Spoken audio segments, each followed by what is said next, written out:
हाय दोस्तों। शायद आपकी नज़रों से ये खबर गुजरी हो कि यूनान के एक शहर पायलूस के करीब बहरी जहाज के हादसे में 14 जून 2023 को 79 यानी 79 अफराद हलाक हो चुके हैं और 104 अफराद को बचा लिया गया है, रेस्क्यू कर लिया गया है। ताहम परेशानी की बात लापता अफराद की तादाद है जो कि बहुत ज़्यादा बताई जा रही है। इस कश्ती में ज़्यादातर लोग मिस्र, अफगानिस्तान, पाकिस्तान और शाम से सवार थे। दोस्तों, एक अंदाजे के मुताबिक इस कश्ती में सवार लोगों की तादाद 500 से लेके 750 थी। इसका मतलब है कि 200 लोगों का तो ऑलमोस्ट पता चल चुका है, लेकिन 300 से लेके 500 लोगों का अभी तक पता नहीं चला। सर्च ऑपरेशन जारी है। इस हादसे के बाद यूनान की हुकूमत 3 दिन के कौमी शोक के ऐलान के बारे में भी सोच रही है। ये इतना बड़ा वाकया है क्योंकि मेडिटेरियन सी में होने वाले वाकयात में ये एक बहुत बड़ा वाकया है। दोस्तों, अब सवाल ये पैदा होता है कि हम इस तरह मौत को गले क्यों लगा रहे हैं? हम इस तरह से अपना मुस्तकबिल बनाने नहीं बल्कि मौत को दावत देने आते हैं। दोस्तों, अगर तो मेरी आवाज़ आप तक पहुंच रही है, आप इस वीडियो को देख रहे हैं, तो खुदारा अपना ख्याल रखें। खुदारा ऐसे काम ना करें। अगर अपना ख्याल नहीं रख सकते, तो उन लोगों का ख्याल रखें जो आपसे मुंसलिक हैं। आप जो किसी के बेटे हैं, आप जो किसी के भाई हैं, आप जो किसी के वालिद हैं, आप जो किसी के हस्बैंड हैं, उन लोगों का ख्याल रखें। आपके जाने के बाद उन लोगों पे क्या बीतेगी, उनका क्या होगा?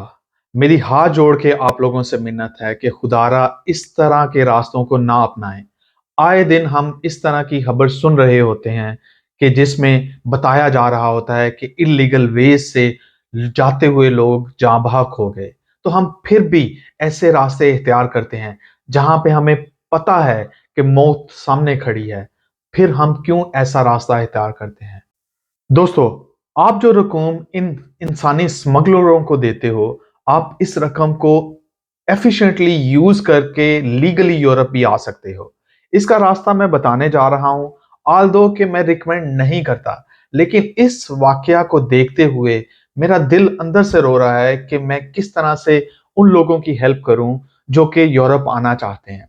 मेरी अगर इस वीडियो को देखते हुए मैं एक जान बचाने में भी कामयाब हो गया, तो मैं समझूंगा मेरा मकसद पूरा हुआ। मैं आज आपको बताने जा रहा हूं कि आप किस तरह से यूरोप आ सकते हैं। अगर आपके पास 3 से 4 लाख रुपए हैं, आप किसी बैंक में चले जाएं, उसके मैनेजर से बात करें कि मुझे वीजा के लिए या एम्बेसी के लिए 25 से 30 लाख की बैंक स्टेटमेंट चाहिए जो कि 6 से 8 महीने की हो। और अगर एक बैंक मैनेजर आपकी रिक्वेस्ट नहीं सुनता, तो आप किसी दूसरे बैंक में ट्राई कर सकते हैं। दोस्तों, बैंक स्टेटमेंट के लिए जो चार्जेस लिए जा रहे हैं वो 1.5 से 2 लाख रुपए हैं। और जब आप ये तय कर रहे हैं तो ये जरूर तय करें कि पैसे जो उसकी फीस है बैंक स्टेटमेंट बनाने की, आप काम होने के बाद देंगे। इस तरह से आपका कोई लॉस नहीं होगा। किसी के फ्रॉड में ना आ जाइएगा। ओरिजिनल किसी बंदे से बात करें ताकि वो आपकी बैंक स्टेटमेंट बना दे। इन दैट केस वो क्या करेगा, वो आपसे आपका बैंक कार्ड यानी कि जो एटीएम कार्ड होता है वो ले लेगा और आपसे चेक बुक ले लेगा ताकि आप कोई ट्रांजैक्शन ना कर सकें। तो वो किस तरह से करता है, वो बना देते हैं, कॉपरेट कर देते हैं। बहुत से लोग इसी तरह से वीजा लेके आते हैं। ऑल्दो कि मैं इसे रिकमेंड नहीं करता, लेकिन अगर आप इस तरह से आ जाते हैं तो कम से कम आपकी जान को तो कोई खतरा नहीं। कोई माँ बाप बे औलाद होने से बच जाएंगे, कुछ बच्चे यतीम होने से बच जाएंगे, कोई बीवी बेवा होने से बच जाएगी। दोस्तों, अब जब आपके पास बैंक स्टेटमेंट 25 से 30 लाख रुपए की आ गई और आपने बैंक मैनेजर से ये तय भी कर लिया कि आप उसके एवज जो फीस है 1.5 से 2 लाख रुपए आप काम होने के बाद यानी वीजा मिलने के बाद अदा करेंगे, तो आप सेफ हो जाते हैं, आपको किसी किस्म का नुकसान नहीं होता। नेक्स्ट स्टेप क्या करना है? आपने विजिट वीजा या टूरिस्ट वीजा अप्लाई करना है कुछ यूरोपीय ममालिक का। आपने कौन कौन से यूरोपीय ममालिक देखने हैं? यूरोप के कुछ ऐसे ममालिक हैं जो आपको टूरिस्ट वीजा इजिली दे देते हैं इस बैंक स्टेटमेंट पे। इस लिस्ट में कौन कौन से ममालिक हैं? आप यूरोप के इन ममालिक में अप्लाई कर सकते हैं जो कि Switzerland, Italy, Spain, Hungary, Austria. ये ममालिक ऐसे हैं जहाँ पे हर साल लाखों की तादाद में टूरिस्ट आते हैं। तो इसका मतलब है ये ममालिक लाखों की तादाद में टूरिस्ट वीज़ा इश्यू करते हैं हर साल। अब आपने एक ट्रैवल आइटिनरी बनानी है, वो क्या होती है? आपने होटल बुकिंग करनी है, आपने अपनी फ्लाइट बुकिंग का प्लान देना है, एक पूरा स्केड्यूल बनाना है। आप ये फाइल खुद भी बना सकते हैं, किसी की सर्विसेज भी ले सकते हैं। 30 से 40 हज़ार रुपए में ये फाइल बन जाती है। आप बनवा लें तसल्ली से, ताकि आपको किसी किस्म का कोई प्रॉब्लम ना हो। अब आपके पास फाइल बनी हुई है, आपने टूरिस्ट वीजा का एप्लीकेशन फॉर्म उस मुल्क की एम्बेसी की वेबसाइट पे जाके डाउनलोड कर लेना है। उसको डाउनलोड करके उसे फिलअप करना है, फाइल के साथ अटैच करना है और उस मुल्क की एम्बेसी की अपॉइंटमेंट बुक कर लेनी है ऑनलाइन ही। आप वीएफएस ग्लोबल की सर्विसेज भी ले सकते हैं। मोस्टली जो टूरिस्ट वीजा है वो वीएफएस ग्लोबल भी डील कर रहा होता है। तो आप दोनों तरीकों से अपॉइंटमेंट बुक करके आप अपनी एप्लीकेशन सबमिट करवा सकते हैं और वीज़ा लेके आ सकते हैं। फिर आप यूरोप आ जाएँ, यूरोप आके फिर अगर आपकी नीयत अच्छी है, तो रास्ते निकल आते हैं। ऑल्दो मैं फिर कह रहा हूँ कि मुझे ये रास्ता अच्छा नहीं लगता, क्योंकि आपको बहुत सी स्ट्रगल करना पड़ती है।